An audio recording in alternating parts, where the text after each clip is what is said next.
Welcome back to Through the Bible in 365. This is day 23. We are looking at Genesis chapter 32 through 34. Um, Jacob has separated from Laban and is now returning to Canaan with his family, and he's going to have to come to terms with his brother. And then we're going to see kind of how the family settles and some of the issues that arise there. So let's pick it up in Genesis chapter 32. So Jacob went on his way, and the angels of God met him. When Jacob saw them, he said, "This is God's camp." And he called the name of that place Mahanaim. And Jacob sent messengers before him to Esau his brother in the land of Seir, the country of Edom. And he commanded them, saying, "Speak thus to my lord Esau. Thus your servant Jacob says, I have dwelt with Laban and stayed there until now. I have oxen, donkeys, flocks, and male and female servants. And I have sent to tell my lord that I may find favor in your sight." Then the messengers returned to Jacob, saying, "We came to your brother Esau, and he is also coming to meet you, and 400 men are with him." So Jacob was greatly afraid and distressed, and he divided the people that were with him, and the flocks and the herds and the camels, into two companies. And he said, "If Esau comes to one company and attacks it, then the other company which is left will escape." Then Jacob said, "O God of my father Abraham, and God of my father Isaac, the Lord who said to me, 'Return to your country and to your family, and I will deal well with you,' I am not worthy of the least of all the mercies of all the truth which you have shown to your servant, for I crossed over this Jordan with my staff, and now I have become two companies. Deliver me, I pray, from the hand of my brother, from the hand of Esau, for I fear him, lest he come and attack me, and the mother with the children. For you said, I will surely treat you well, and make your descendants as the sand of the sea, which cannot be numbered for a multitude." So he lodged there that same night, and took what came to his hand as present for Esau his brother, 200 female goats and 20 male goats, 200 ewes and 20 rams, 30 milk camels with their colts, 40 cows and 10 bulls, 20 female donkeys and 10 foals. Then he delivered them to the hand of his servants, every drove by itself, and said to his servants, "Pass over before me, and put some distance between successive droves." And he commanded the first one, saying, "When Esau my brother meets you and asks you, saying, 'To whom do you belong, and where are you going? Whose are these in front of you?' Then you shall say, 'These are your servants Jacob's. It is a present he sent to my lord Esau. And behold, he is also behind us.' So he commanded the second, the third, and all who followed the drove, saying, 'In this manner you shall speak to Esau when you find him.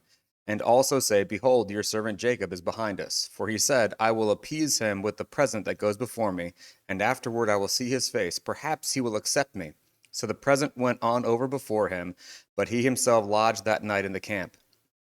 And he arose that night, and took his 2 wives, his 2 female servants, and his 11 sons, and crossed over the ford of Jabbok. And he took them, sent them over the brook, and sent them over what he had. Then Jacob was left alone, and a man wrestled with him until the breaking of day. Now when he saw that he did not prevail against him, he touched the socket of his hip, and the socket of Jacob's hip went out of joint. And he wrestled with him, and he said, 'Let me go, for the day breaks.' But he said, 'I will not let you go unless you bless me.' And he said to him, 'What is your name?' And he said, 'Jacob.' And he said, 'Your name shall no longer be called Jacob, but Israel, for you have struggled with God and with men, and have prevailed.' Then Jacob asked, saying, 'Tell me your name, I pray.' And he said, 'Why is it that you ask about my name?' And he blessed him there. So Jacob called the name of the place Peniel, for I have seen God face to face, and my life is preserved.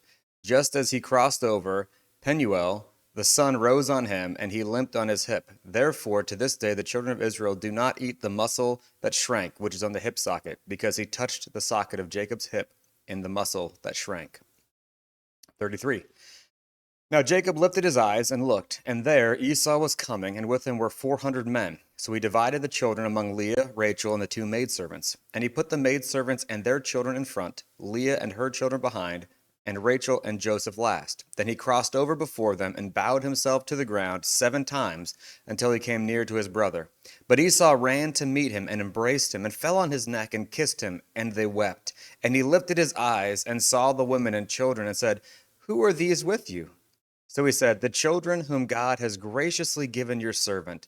Then the maidservants came near, they and their children, and bowed down. And Leah also came near with her children, and they bowed down. Afterward Joseph and Rachel came near, and they bowed down. Then Esau said, What do you mean by all this company which I meet? And he said, These are to find favor in the sight of my Lord. But Esau said, I have enough, my brother. Keep what you have for yourself. And Jacob said, No, please, if I have now found favor in your sight, then receive my present from my hand, inasmuch as I have seen your face, as though I had seen the face of God, and you were pleased with me. Please take my blessing that is brought to you, because God has dealt graciously with me, and because I have enough. So he urged him, and he took it. Then Esau said, Let us take our journey. Let us go, and I will go before you. But Jacob said to him, my Lord knows that the children are weak, and the flocks and the herds which are nursing are with me. And if the men should drive them hard one day, all the flock will die. Please let my Lord go on ahead before his servant. I will lead on slowly at a pace which the livestock that go before me and the children are able to endure, until I come to my Lord in Seir. And Esau said, Now let me leave with you some of the people who are with me. But he said, What need is there? Let me find favor in the sight of my Lord.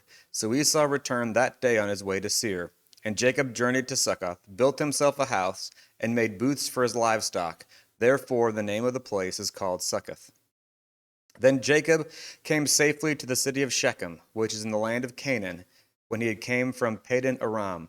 And he pitched his tent before the city. And he bought the parcel of land where he had pitched his tent from the children of Hamor, Shechem's father, for 100 pieces of money. Then he erected an altar there and called it El Elohi Israel. Chapter 34. Now Dinah, the daughter of Leah, whom she had borne to Jacob, went out to see the daughters of the land. And when Shechem, the son of Hamor, the Hivite, prince of the country, saw her, he took her and lay with her and violated her. His soul was strongly attracted to Dinah, the daughter of Jacob, and he loved the young woman and spoke kindly to the young woman. So Shechem spoke to his father Hamor, saying, Get me this young woman as wife. Then Jacob heard that he had defiled Dinah his daughter. Now his sons were with the livestock in the field, so Jacob held his peace until they came. Then Hamor, the father of Shechem, went out to Jacob to speak with him. And the sons of Jacob came in from the field when they heard it. And the men were grieved and very angry, because he had done a disgraceful thing in Israel by lying with Jacob's daughter, and a thing which ought not to be done. But Hamor spoke with them, saying, The soul of my son Shechem longs for your daughter. Please give her to him as a wife, and make marriages with us. Give your daughters to us, and take our daughters to yourselves. So you shall dwell with us, and the land shall be before you. Dwell and trade in it, and acquire possessions for yourselves in it. Then Shechem said to her father and her brothers, Let me find favor in your eyes, and whatever you say to me I will give. Ask me ever so much dowry and gift, and I will give according to what you say to me, but give me the young woman as wife. But the sons of Jacob answered Shechem and Hamor his father, and spoke deceitfully, because he had defiled Dinah their sister. And they said to him, We cannot do this thing, to give our sister to one who is uncircumcised, for that would be a reproach to us. But on this condition we will consent to you, if you will become as we are. If every male of you is circumcised, then we will give our daughters to you, and we will take your daughters to us, and we will dwell with you, and we will become one people. But if you will not heed us and be circumcised, then we will take our daughters and be gone.